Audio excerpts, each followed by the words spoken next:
সম্মানীয় দর্শকগণ, লোকসভা ভোটের পর মাননীয় মুখ্যমন্ত্রী আবার খুশির খবর শোনালেন।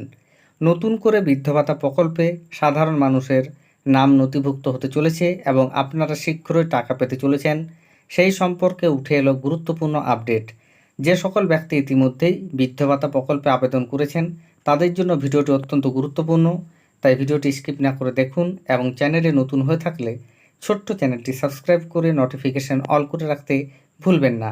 এবং যেসব ব্যক্তি ইতিমধ্যেই সাবস্ক্রাইব করে রেখেছেন তাদের জানাই আন্তরিক ধন্যবাদ। দেখুন প্রতিবেদনে এই নিয়ে কি বলা হয়েছে। বলা হচ্ছে, রাজ্যের আরও 50,000 মানুষকে বার্ধক্য ভাতা দিতে চলেছে নবান্ন। কেন্দ্রের কাছে রাজ্যের বকেয়া প্রায় 1.5 লক্ষ কোটি টাকা। এই অবস্থায় বিভিন্ন জনমুখী প্রকল্প চালিয়ে যেতে যথেষ্ট চাপ বেড়েছে রাজ্যের কোষাগারের উপর। কিন্তু সাধারণ মানুষের পাশে দাঁড়াতে লক্ষ্মীর ভাণ্ডার থেকে শুরু করে বার্ধক্য ভাতা, স্বাস্থ্যসাথীর মতো একাধিক জনকল্যাণমূলক প্রকল্প চালিয়ে যাচ্ছে রাজ্য সরকার। শুধু প্রকল্প চালিয়ে যাওয়াই নয়, এবার নতুন করে আরও 50,000 মানুষকে বার্ধক্য ভাতা প্রকল্পের আওতায় নিয়ে আসতে চলেছে নবান্ন। পঞ্চায়েত দপ্তরের মাধ্যমে রাজ্যের প্রায় 20,15,000 মানুষের কাছে বার্ধক্য ভাতা পৌঁছে দেয় মমতা বন্দ্যোপাধ্যায়ের সরকার। প্রতি মাসে 1,000 টাকা করে আর্থিক সহায়তা প্রদান করা হয়। মাসের শুরুতে সরাসরি ব্যাংক অ্যাকাউন্টে ঢোকে এই টাকা। রাজ্য সরকারের এক পদস্থ কর্তা জানিয়েছেন, ইতিমধ্যে 50,000 নতুন উপভোক্তার নাম নির্দিষ্ট পোর্টালে তোলা শুরু হয়েছে। এই কাজ দ্রুত শেষ করার নির্দেশও দেওয়া হয়েছে। ফলে শীঘ্রই নতুন উপভোক্তাদের ব্যাংক অ্যাকাউন্টে টাকা ঢোকা শুরু হবে। 2021 সালে বার্ধক্য ভাতা বাড়িয়ে 1,000 টাকা করেন মুখ্যমন্ত্রী মমতা বন্দ্যোপাধ্যায়। প্রসঙ্গত, পঞ্চায়েত দপ্তরের মাধ্যমে যে বার্ধক্য ভাতা দেওয়া হয় তার খুব সামান্য অংশ দেয় কেন্দ্র। 60 থেকে 80 বছরের মধ্যে থাকা বার্ধক্য ভাতা প্রাপকদের জন্য 200 টাকা করে দেয় কেন্দ্র।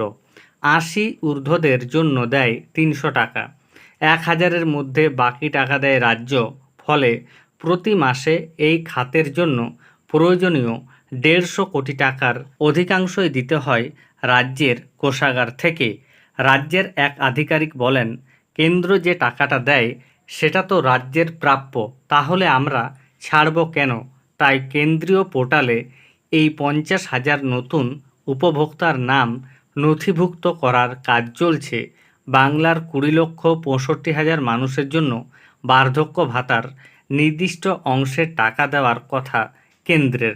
বর্তমানে প্রাপকের সংখ্যা 20,15,000। ফলে আরও 50,000 উপভোক্তার টাকা দ্রুত ছাড়ার কথা কেন্দ্রের।